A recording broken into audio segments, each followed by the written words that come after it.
Tu sais que tu aimerais plus, tu aimerais incarner plus de choses, t'autoriser plus de choses dans ta vie, mais pour autant, il y a toutes ces dynamiques qui font que tu t'auto-sabotes. À l'intérieur de toi, tu te juges, tu te critiques, tu doutes, tu te demandes si tu n'es pas trop, si tu n'es pas assez. Et en fait, pour autant, tu sens en toi qu'il y a quelque chose, qu'il y a un potentiel, que tu es brillante, que tu es intuitive, mais tu ne te l'autorises pas à le faire passer vers l'extérieur. Alors pourquoi ça bloque? En fait, c'est pas une question que tu n'es pas du tout prête. C'est une question qu'on t'a pas forcément appris ces concepts dans ta vie et dans ton éducation. C'est 5 concepts qui sont hyper importants à ce qu'une femme, mais on peut dire un humain aussi, hein, mais une femme puisse les vivre et puisse apprendre à ce que ce soit des concepts centrales de sa vie. En fait, tu fonctionnes avec des anciens codes, des normes qui ne servent pas la femme que tu es au fond de toi, qui ne servent pas ton potentiel, qui ne servent pas le fait d'avoir confiance en toi et de t'épanouir. Parce qu'aujourd'hui, comment on apprend aux femmes à vivre, c'est à être contenues, à répondre aux normes, aux rôles, aux cases. Et en soi, nos rôles et ce que la vie nous amène à vivre n'est pas une mauvaise chose. Je suis moi-même maman et j'adore être maman, mais c'est de venir poser la question de où je me limite et où on m'a appris que ces rôles devaient me limiter. Dans cette vidéo, je vais te partager 5 concepts qui devraient être présents dans toute éducation et notamment éducation pour les femmes. Ce sont des concepts que j'enseigne dans She's Wolf à travers tout ce que l'on traverse. Ces 5 concepts, ils peuvent littéralement changer la trajectoire de ta vie. Parce qu'à partir du moment où tu vas t'autoriser à intégrer ces concepts dans ta vie, j'ai envie de dire psychique, spirituelle, mais aussi personnelle, quotidienne, familiale, tu vas voir qu'il y a tellement de choses qui vont changer. Il s'agit en fait de transformer d'où tu agis. Si tu te reconnais, reste bien jusqu'au bout de cette vidéo. Ces 5 concepts, c'est pas un énième mantra, des énièmes phrases d'activation, c'est véritablement des déclencheurs dans ta vie. C'est des points de bascule qui peuvent tout changer. Je me présente, si tu me connais pas, je suis Shannon et j'accompagne les femmes à se révéler à leur puissance intérieure, leur puissance féminine. J'ai créé l'accompagnement collectif She's Wolf où j'accompagne les femmes à se révéler à elles-mêmes, à s'autoriser à s'exprimer, à voir leur potentiel, à se sentir visible, à être visible, à prendre confiance en elles, à dépasser les injonctions, les normes qu'on leur a appris socialement de façon éducative pour qu'elles puissent s'épanouir dans leur vie de femme, dans leur vie de mère, dans leur vie d'épouse ou dans leur vie créative entrepreneuriale. Mon but ultime, c'est que les femmes se réconcilient avec le monde et qu'elles ne pensent pas qu'elles ont besoin d'être en lutte, en combat envers le monde pour être qui elles veulent être, mais qu'elles peuvent se voir comme, au contraire, des cadeaux. Le premier concept, c'est que tu dois te choisir toi. Personne d'autre ne peut te choisir. Si tu attends que ce soit l'autre qui te choisit, l'autre qui valide ton projet, l'autre qui valide ton idée, que tu aies enfin la reconnaissance extérieure, tu ne vas jamais pouvoir te réapproprier ta vie. En fait, la puissance féminine, c'est pas de l'arrogance, c'est se choisir. En fait, être en engagement profond avec toi-même. C'est ne plus attendre que la validation de qui tu es, de tes valeurs, de tes connaissances, de ton expertise, de ton potentiel, de la maman que tu es, de l'épouse que tu es, viennent de l'extérieur. C'est l'engagement profond que tu vas prendre envers toi-même. Tu arrêtes de donner en fait le pouvoir de qui tu es et de ta valeur à l'extérieur. Et tu décides en fait de t'engager envers toi. Qu'est-ce que ça signifie véritablement? En fait, ça signifie que aujourd'hui, quand tu es dans la validation extérieure, c'est la petite fille en toi qui parle. C'est cette petite fille en toi qui attend l'approbation, qui veut qu'on lui dise qu'elle est la bonne élève, la petite fille sage, la petite fille qui fait bien les choses. Alors que l'adulte, la femme en elle, n'a pas besoin de ça. Et c'est elle qui doit reprendre les rênes, qui doit dire à la petite fille, tu es validée. Personne d'autre n'a besoin de te le dire. Maintenant, tu peux le faire. Et c'est cette femme-là, en toi, qui existe déjà, l'adulte, qui doit le faire. Et quand tu sens que tu attends cette fameuse validation extérieure, de ressentir cette petite fille, de t'autoriser à ressentir cette petite fille et dire ok, je suis là. Et moi je te dis qu'on peut y aller.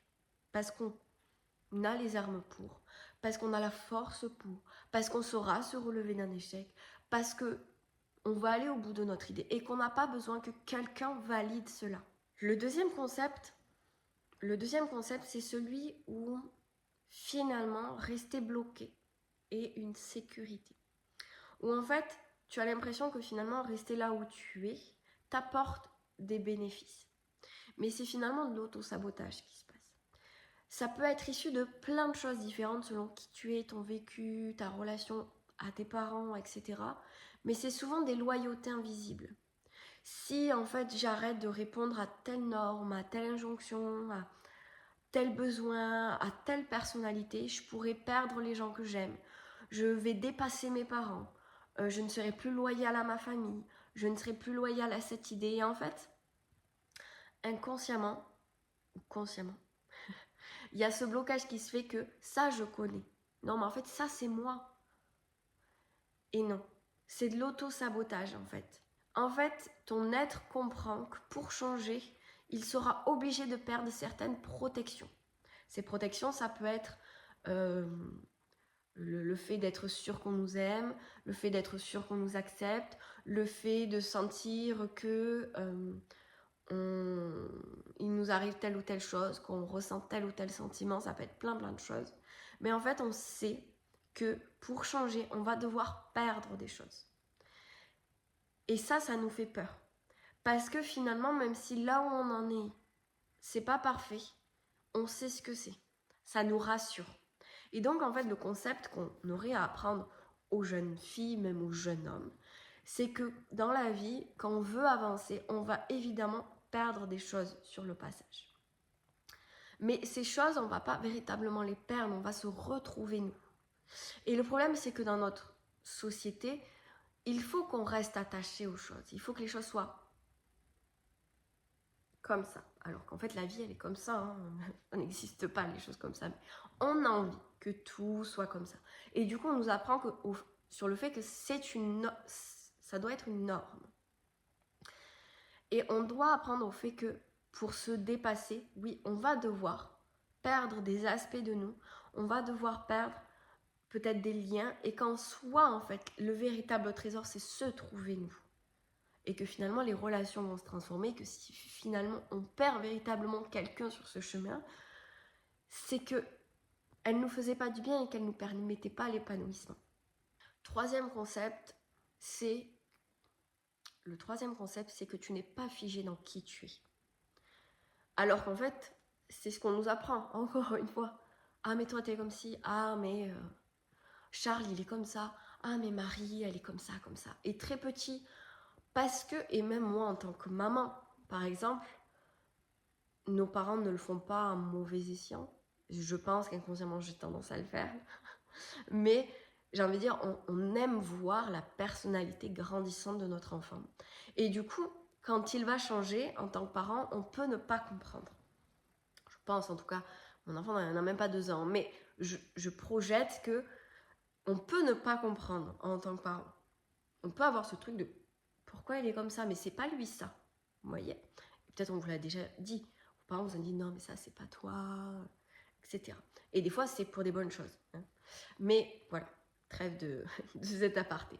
En fait, c'est cette notion que tu peux changer, tu peux évoluer. Il y a des choses qui peuvent ne plus t'intéresser. Il y a des choses que tu as envie de changer dans ta vie. C'est comprendre que tu es une matière vivante. Et tu peux le voir, la nature, elle change tout le temps. L'arbre, il ne reste pas tel qu'il est. Chaque année, chaque été, il est différent. Les animaux, c'est pareil.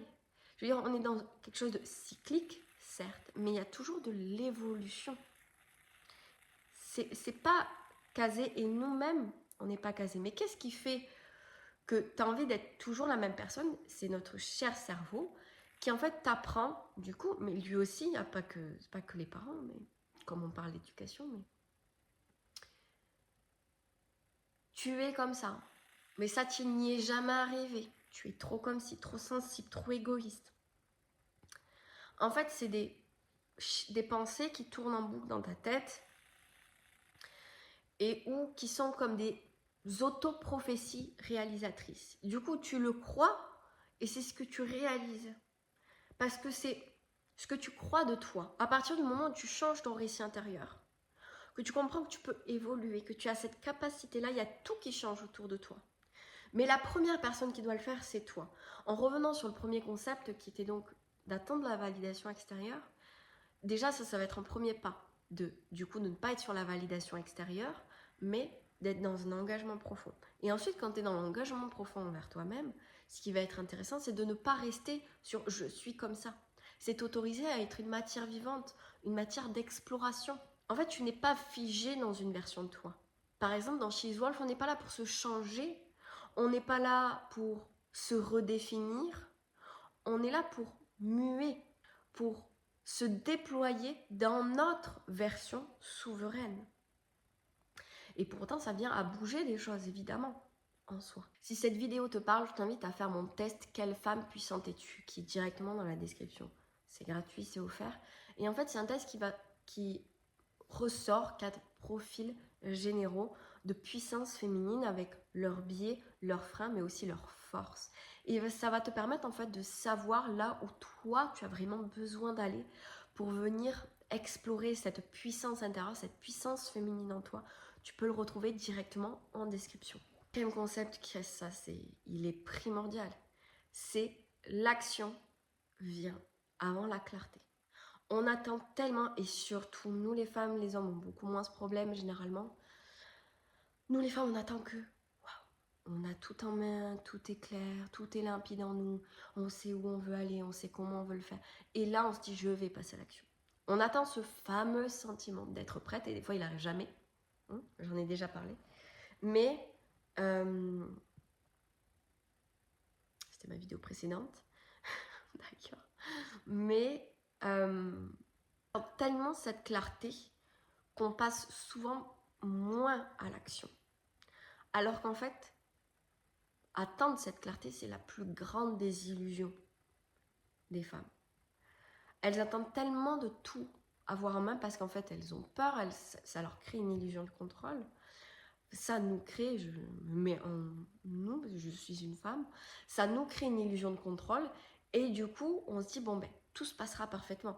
Et évidemment, ça se passe jamais parfaitement. Mais c'est une illusion. En fait, la clarté, elle vient dans l'action. Parce que dans l'action, tu es dans ton énergie, tu es dans ta puissance. Et je parle pas l'action productivité, à fond, boum, boum, boum, on est la tête dans le guidon. Je parle l'action, y aller, tout simplement. C'est un mécanisme de paralysie. En fait, c'est un mécanisme de paralysie psychique qui se passe. Alors qu'en fait, ce qui dans ton cerveau permet vraiment de changer tes circuits neuronaux, donc de croyances, de peur, etc., c'est quand tu passes à l'action. Il y a certes la prise de conscience, donc par exemple ce que tu fais peut-être à travers mes vidéos, tu prends conscience de certaines choses, peut-être tu lis des choses, tu te formes, etc. Mais c'est à partir du moment où tu vas te dire je vais aller en thérapie, je vais passer à l'action, je vais me lancer dans tel projet, que tu vas véritablement changer des choses en toi. Et où les circuits neuronaux dans ton cerveau vont bouger. C'est pas la clarté qui te permet d'être prête, d'avoir enfin la confiance, d'avoir enfin ce qu'il faut pour y aller. Non, c'est d'y aller qui crée cela. Et ça fait peur, parce que ça nous renvoie à notre peur de l'échec, parfois même notre peur de réussite. Ça nous renvoie au fait qu'on ne contrôle pas l'imprévisibilité des choses, mais c'est essentiel de le prendre en compte. Et c'est essentiel de l'apprendre aux enfants où parfois on veut qu'ils sachent tout avant de se lancer dans quelque chose. Dans un projet, tu as bien tout vérifié, tu es sûr. Tu veux te lancer dans quelle passion, tu es sûr, tu t'es bien renseigné, tu sais que ça te va. Nanani, nanana. Tu veux te lancer dans ce métier, tu es sûr, tout est parfait, tu as bien tout réfléchi. Lance et tu verras. Ça ne veut pas dire... j'ai envie de dire faire tout n'importe quoi, mais c'est s'autoriser aussi à expérimenter. Et c'est là, encore une fois, où on se change intérieurement, mais où aussi on apprend beaucoup sur soi. Et alors, dernier grand concept, c'est que ta puissance émotionnelle est une ressource et pas une menace. On apprend tellement aux femmes, en généralité, on est une société qui ne sait pas quoi foutre des émotions. Clairement, c'est une société qui ne sait pas quoi foutre des émotions, D'ailleurs, ça se voit quand quelqu'un pleure ou quoi. On ne sait pas quoi faire dans la vie sociale, dans un environnement où il y a du monde. On est pétrifié face aux émotions. Et les femmes qui ont leur... En plus, les femmes, il y a cette espèce de paradoxe où on leur dit qu'elles sont sensibles et qu'elles sont émotives et que c'est normal qu'elles soient comme ça, mais elles ne doivent pas l'être.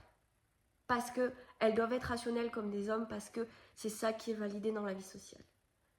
Donc elles ont cette espèce de paradoxe où elles sont émotives. Ouf, petit oiseau.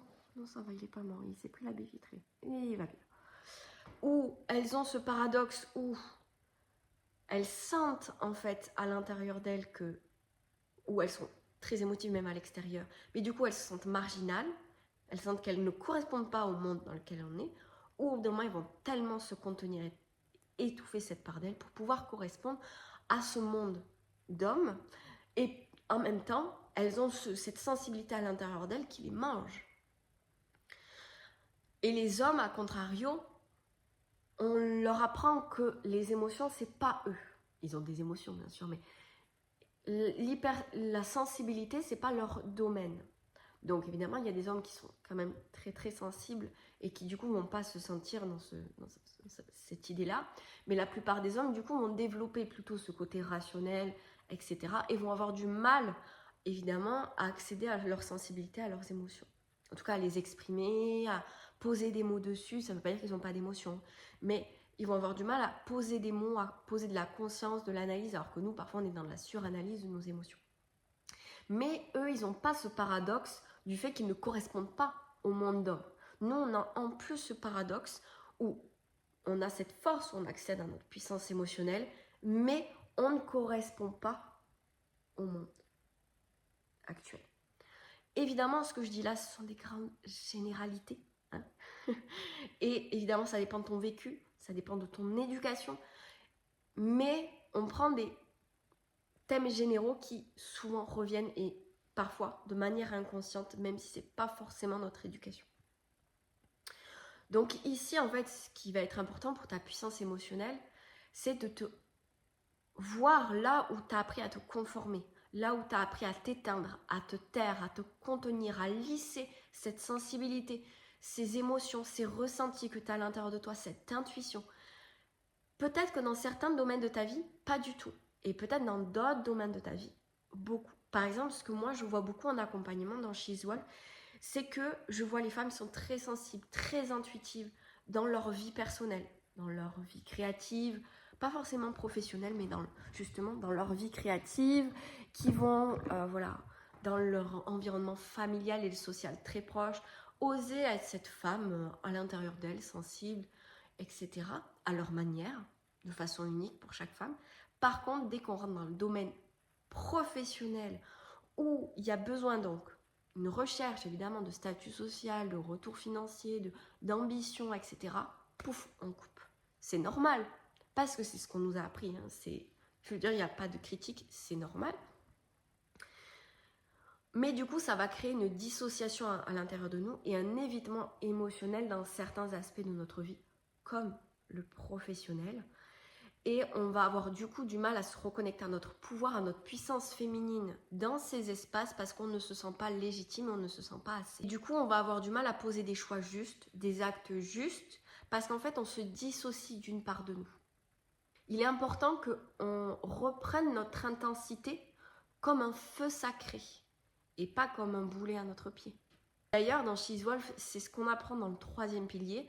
On a tout un module d'1 mois sur l'intelligence émotionnelle, l'intelligence relationnelle, où en fait on apprend à faire de ce feu à l'intérieur de nous quelque chose qu'on peut transposer dans la vie sociale. Et qui n'est pas à contenir, qui est juste à poser comme une intelligence. Et ça change beaucoup de choses. J'espère que tu as apprécié cette vidéo. Ces 5 concepts sont vraiment centraux pour venir reconnecter à notre pouvoir personnel et à comprendre ce qui est important d'intégrer en tant qu'être humain pour se sentir plus libre, plus en confiance et plus connecté à nous, mais pas juste de manière intuitive et spirituelle, mais vraiment dans notre vie quotidienne, dans notre vie professionnelle, dans les projets qu'on va amener, dans la vision qu'on veut incarner, si on a envie quelque chose de beaucoup plus grand pour nous-mêmes. Donc n'hésite pas N'hésite pas à me dire le concept qui t'a le plus parlé en commentaire, qui a le plus résonné avec toi. Tu peux également t'inscrire à notre événement gratuit qui va se passer en juin, du 18 au 20 juin, le dernier événement gratuit She's Wolf avant l'été. Donc vraiment, si cette vidéo t'a parlé, cet événement est pour toi. Tu vas pouvoir vivre l'expérience She's Wolf à l'intérieur de toi et ça change tout. Donc j'espère t'y retrouver. Également, n'hésite pas à mettre un petit pouce bleu et à t'abonner si tu aimes ce genre de contenu. Je t'embrasse!